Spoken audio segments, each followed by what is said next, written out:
India market invest মাইন্ডসেটে আপনাদের স্বাগত। যা চ্যানেল নতুন এসেছেন তাদের করলো প্লিজ চ্যানেলটাকে সাবস্ক্রাইব করবেন, লাইক করবেন, বেল আইকনটা প্রেস করবেন, তার সাথে অল বাটনটা প্রেস করবেন, নোটিফিকেশন সঙ্গে সঙ্গে আপনাদের কাছে গিয়ে পৌঁছাবে। ডিফেন্স সেগমেন্টের একটা দিগ্গজ কোম্পানির নাম কি? Gen technology. তো কোম্পানিটাকে দেখলে দেখা যায়, দেখুন লাস্ট ট্রেডিং সেশনে কোম্পানিটা 5% মতন একটা ভালো আপসাইড মুভমেন্ট দেখিয়েছে। লাস্ট 5 দিনে যদি দেখলে দেখা যাবে কোম্পানিটা 21% একটা ভালো আপসাইড মুভমেন্ট দেখিয়েছে। লাস্ট এক মাসেও 21%। যেখানে আমরা যদি এক বছরে দেখলে দেখা যাবে কোম্পানিটা 85% এবং রিসেন্টলি কোম্পানিটা ভালো নিচে এসেছিলো। নিচে আসার পিছনে কারণ কোয়ার্টার 3 রেজাল্ট এবং তার পাশাপাশি মার্কেটের নিচে আসা বা ডোনাল্ড ট্রাম্পের ট্যারিফ সব কিছু বলতে পারেন। তো কোম্পানিটা ভালো মুভমেন্ট কেন দেখানো শুরু করেছে? একে তো হচ্ছে মার্কেটের ভালো হওয়া এবং তার পাশাপাশি ডিফেন্স সেগমেন্টে গভর্নমেন্টের পলিসি, বিশেষ করে ইন্ডিয়া পাকিস্তান যুদ্ধের পরে। তো গভর্নমেন্টের পলিসি কি? পলিসি হচ্ছে মেক ইন ইন্ডিয়া বা আত্মনির্ভর। তো এই কোম্পানিটা কিন্তু ডিফেন্স সেগমেন্টের ব্যাপক একটা যোগদান রাখে। তো কোম্পানিটা রেজাল্ট ডিক্লেয়ার হয়েছে, যেখানে যার ইম্প্যাক্ট কিন্তু আমরা মন্ডেতে দেখতে পারবো। তো চলুন অ্যাট ফার্স্ট রেজাল্টটা দেখে নিই যে কোম্পানিটা কোনো কর্পোরেট অ্যাকশন দিয়েছে নাকি। তো দেখলে দেখা যাবে কোম্পানিটা ফাইনাল ডিভিডেন্ড দিয়েছে। কত টাকা করে ফাইনাল ডিভিডেন্ড দিয়েছে? কোম্পানিটা 2 টাকা করে ফাইনাল ডিভিডেন্ড দিয়েছে। যেখানে ফাইনাল ডিভিডেন্ড তো 32 অ্যানুয়াল জেনারেল মিটিং এবং সেখানে শেয়ার হোল্ডারদের অ্যাপ্রুভাল এবং তারপরে গিয়ে কিন্তু এই 2 টাকা করে ডিভিডেন্ডটা আপনার ব্যাংকের অ্যাকাউন্টে হিট হবে। আমরা কনসোলিডেট নাম্বার দেখব। রুপিস কি আছে? রুপিস ইন ল্যাকে রয়েছে। সিকোয়েন্স দেখে নেবো। সিকোয়েন্স কি বলছে? সিকোয়েন্স বলছে মার্চ 24, এক বছর আগে, ডিসেম্বর 24 আগের কোয়ার্টারে, মার্চ 25 এই কোয়ার্টারে।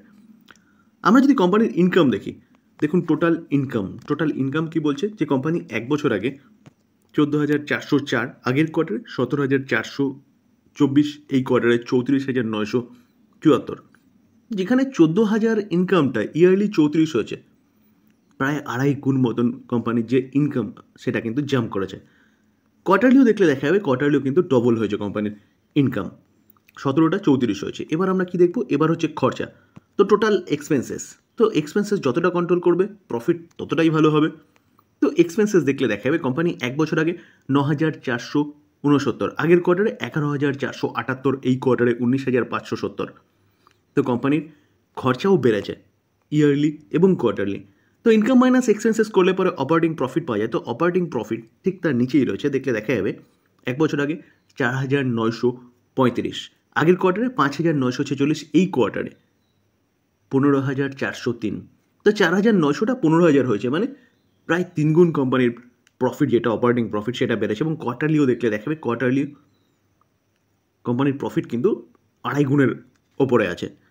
তো এবার ট্যাক্স ও অ্যাডজাস্টমেন্ট, তারপরে হচ্ছে মেন প্রফিট। তো net profit for the period. তো নেট প্রফিট যদি দেখলে দেখা যাবে কোম্পানি এক বছর আগে 3,758, আগের কোয়ার্টারে 4,466, এই কোয়ার্টারে 11,374। তো 3,700টা 11,300 হয়েছে, প্রায় 3 গুণ মতন। কোয়ার্টারলিও দেখলে দেখা যাবে যথেষ্ট ভালো প্রফিট করেছে। তো কোম্পানি ব্যাপক ফাটাফাটি রেজাল্ট করেছে। যেখানে আর্নিং পার শেয়ার দেখলে দেখা যাবে যে কোম্পানি এক বছর আগে 4.19, আগের কোয়ার্টারে 4.42, এই কোয়ার্টারে 11.24। একে তো কোম্পানির রেজাল্ট ফাটাফাটি করেছে ইয়ারলি, কোয়ার্টারলি, এবং তার পাশাপাশি গভর্নমেন্টের মেক ইন ইন্ডিয়া। তো এই কোম্পানিটা কিন্তু এখান থেকে আরও ভালো ধামাকা করতে পারে।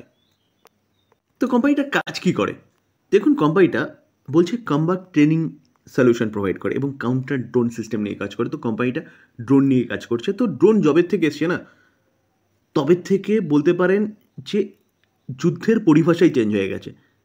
এক জায়গা থেকে আপনি বসে বা যে কোনো দেশের ফোর্স বসে ড্রোনের মাধ্যমে কিন্তু খুব সহজেই অ্যাটাক করতে পারে।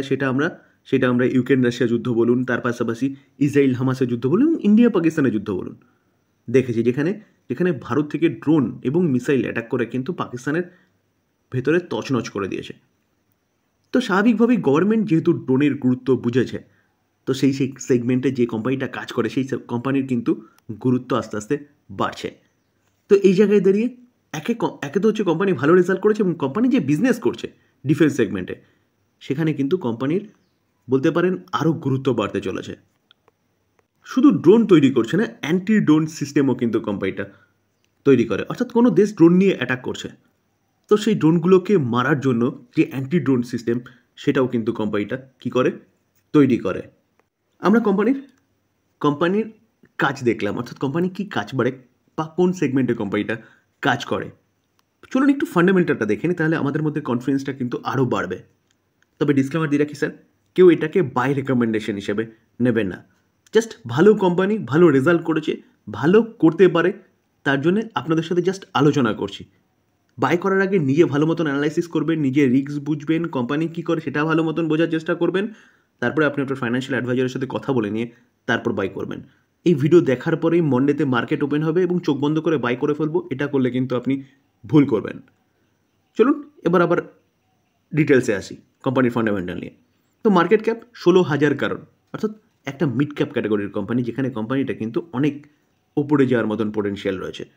পি রেশিও 57.8 রয়েছে, ঠিকঠাক রয়েছে। P return on capital employ দেখলে দেখা যাবে 36.7, যথেষ্ট ভালো রয়েছে। রিটার্ন অন ইকুইটি 26.1 রয়েছে, দুটো একদম পারফেক্ট রয়েছে। ফেস ভ্যালু 1 আছে, মানে কোম্পানি কিন্তু স্প্লিট দেবে না। অ্যাজ পার মার্কেট ক্যাপ, কোম্পানিটা ডিফেন্স সেগমেন্টে কাজ করে। দেখুন, দেখলে দেখা যাবে কোম্পানিটার মার্কেট ক্যাপ কত, 16, যেখানে মাঝগাঁও ডক, কোচিন বলুন, গার্ডেন রিচ বলুন, তারপরে কিন্তু জেন টেকনোলজি রয়েছে। আমরা যদি লাস্ট 5 বছরে কোম্পানিটার প্রফিট দেখি, দেখুন নেট প্রফিট 3 কোটি, 3 কোটি 50, 130 এবং 130টা 299। তো প্রফিট বাড়ছে, লাফিয়ে বাড়ছে। কেন বাড়ছে? কারণ গভর্নমেন্ট ডিফেন্সের ওপর জোর দিয়েছে, মেক ইন ইন্ডিয়া বা আত্মনির্ভরের কথা বলছে, এবং দেশীয় যেসব কোম্পানিগুলো রয়েছে সেগুলোকে আরও মজবুত করার চেষ্টা করছে, যার জন্য কোম্পানি ভালো অর্ডার পাচ্ছে এবং কোম্পানি কিন্তু ভালো প্রফিটও জেনারেট করেছে, যার জন্য কোম্পানির শেয়ারের মধ্যে একটা ভালো জাম্প দেখা গেছে।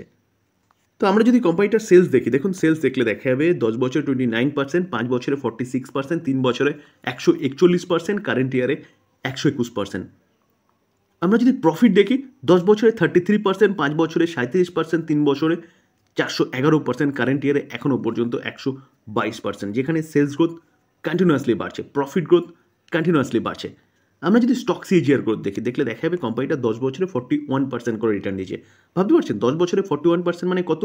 5 বছরে 114%, 5 বছরে কোম্পানিটা 114% করে রিটার্ন দিয়েছে। কেন?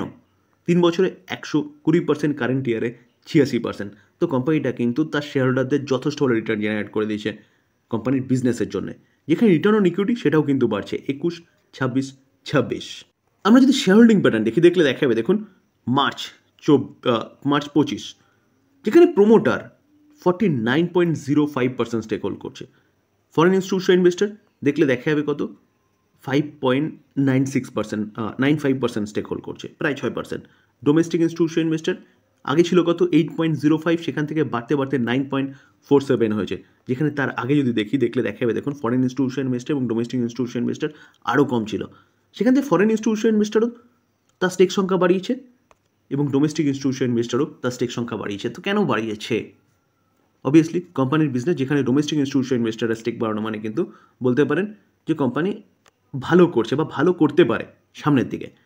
পাবলিককে দেখলে দেখা যাবে পাবলিক 35.10% স্টেক হোল্ড করছে, পাবলিক আরও বেশি স্টেক হোল্ড করতো 37, সেখান থেকে পাবলিক কিন্তু কমেছে। তো ডোমেস্টিক ইনস্টিটিউশন ইনভেস্টরের স্টেক বাড়া এবং পাবলিকের স্টেক কমা, এটা কিন্তু একটা ভালো সাইন বলতে পারেন যে কোনো কোম্পানির জন্য, যেখানে আদার্সরা কত 0.44% স্টেক হোল্ড করছে। রেজাল্ট ভালো হয়েছে, কোম্পানি ফিউচার ওরিয়েন্টেড বিজনেস করছে, গভর্নমেন্ট মেক ইন ইন্ডিয়া বা আত্মনির্ভরের কথা বলছে।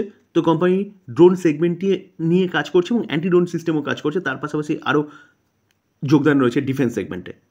তো এই জায়গায় দাঁড়িয়ে কিন্তু এই কোম্পানিটা আপনি চিন্তাভাবনা করতে পারেন। তবে ডিসক্লেমার দিয়ে রাখি স্যার, কোনো বাই রেকমেন্ডেশন নয়। ভালো কোম্পানি, ভালো করেছে, কোয়ার্টার ফোর রেজাল্ট, ডিটেলসটা আলোচনা করলাম। এবার চিন্তাভাবনা আপনার, আপনি কি করবেন, বাই করবেন কি করবেন না। তবে এটাকে কেউ বাই রেকমেন্ডেশন হিসেবে নেবেন না। বাই করার আগে নিজে ভালো মতন অ্যানালাইসিস করবেন, রিস্ক বুঝবেন, তারপরে বাই করার কথা চিন্তাভাবনা করবেন। কারণ মাথায় রাখবেন, কোম্পানি পড়লে কিন্তু এরকমভাবেও পড়তে পারে, যেখানে এই গিরাবারটা দেখা গেছে। তো সেই জায়গায় দাঁড়িয়ে স্যার শুধু রিটার্নের কথা ভাবলে চলবে না। 5 বছরে 4,790% রিটার্ন দিয়েছে, তার সাথে কিন্তু এই গিরাবারটার কথাও মাথায় রাখতে হবে। এই ছিল আলোচনা। থ্যাংক ইউ, ভালো থাকবেন।